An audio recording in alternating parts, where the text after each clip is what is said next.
വിശുദ്ധനാം Francis Assisi, ക്രിസ്തുവിന്റെ പ്രിയ സ്നേഹ സാക്ഷി, ക്രൂശിതനെ വാരിപ്പുണർന്നു നീ ചൊല്ലി, എന്റെ ദൈവമേ എന്റെ സർവസ്വമേ. വിശുദ്ധനാം ഫ്രാൻസിസ് അസീസി. സ്തുതിയായിരിക്കട്ടെ. ക്രൂശിക്കപ്പെട്ട ക്രിസ്തുവിനോടുള്ള അഗാധമായ ഭക്തിയുള്ളവനായിരുന്നു അസീസിയിലെ വിശുദ്ധ ഫ്രാൻസിസ്. യേശുവിന്റെ കുരിശിലെ ത്യാഗത്തെക്കുറിച്ച് ആഴത്തിലുള്ള ബോധ്യം അദ്ദേഹത്തിനുണ്ടായിരുന്നു. അതുകൊണ്ട് തന്നെ ക്രിസ്തുവിന്റെ പീഡാസഹനത്തെക്കുറിച്ചുള്ള ധ്യാനം അദ്ദേഹത്തിന്റെ ആധ്യാത്മികതയുടെ പ്രധാന ഭാഗമായി. ക്രൂശിക്കപ്പെട്ട ക്രിസ്തുവിനോടുള്ള അവിടുത്തെ വിശുദ്ധ ഫ്രാൻസിസിന്റെ അദമ്യമായ താദാത്മ്യം മൂലം 1224 ഫ്രാൻസിസ് പഞ്ചക്ഷതധാരിയായി. എന്നാൽ അദ്ദേഹം അതൊരിക്കലും പരസ്യപ്പെടുത്തുകയോ മറ്റുള്ളവരെ അത് കാണിക്കുകയോ ചെയ്തില്ല. ആ സ്നേഹം, കുരിശിലെ ഈശോയോടുള്ള സ്നേഹം അഗാധമായിരുന്നത് പോലെ തന്നെ രഹസ്യാത്മകവുമായിരുന്നു എന്നേ നമ്മൾ വിചാരിക്കേണ്ടത്. വീണ്ടും എന്റെ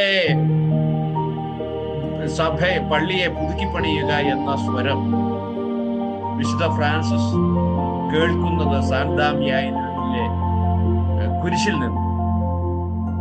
യഥാർത്ഥത്തിൽ യേശുവിന്റെ ക്രൂശീകരിക്കപ്പെട്ട യേശുവിന്റെ നേർക്കുള്ള അഗാധമായ ഈ ഭക്തി ആരംഭിക്കുന്നത് അവിടെ നിന്നാണെന്ന് ന്യായമായും നമുക്ക് മനസ്സിലാക്കാം.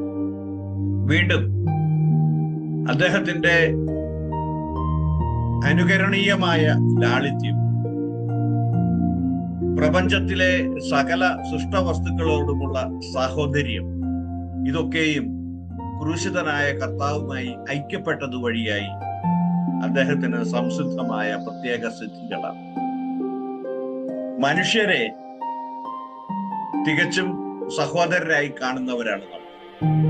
പക്ഷേ പ്രപഞ്ചത്തിലെ ഓരോന്നിനെയും, എല്ലാ പ്രതിഭാസങ്ങളെയും, മരണമടക്കം ഓരോ പ്രതിഭാസങ്ങളെയും, വ്യത്യസ്തങ്ങളായ പ്രപഞ്ചത്തിലെ ഓരോ ഘടകങ്ങളെയും, സൂര്യനെയും ചന്ദ്രനെയും എല്ലാം അദ്ദേഹം സഹോദരന്മാരായി കാണുന്നതിന്റെ അടിസ്ഥാനം കുരിശിലൂടെ ക്രിസ്തു നമുക്കായി തന്ന രക്ഷയുടെ സാർവലൗകികവും പ്രപഞ്ചത്തെ മുഴുവൻ ചൂഴ്ന്നു നിൽക്കുന്നതുമായ ആ മാനത്തെ വിശുദ്ധ ഫ്രാൻസിസ് നന്നായി ഗ്രഹിച്ചതുകൊണ്ടാണ് ക്രൂശിതനായ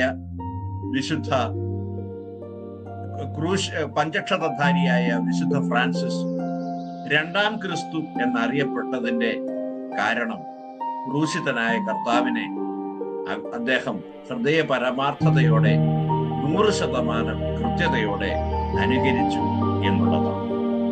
ഈശോ മിശിഹായ്ക്ക് സ്തുതിയായിരിക്കും.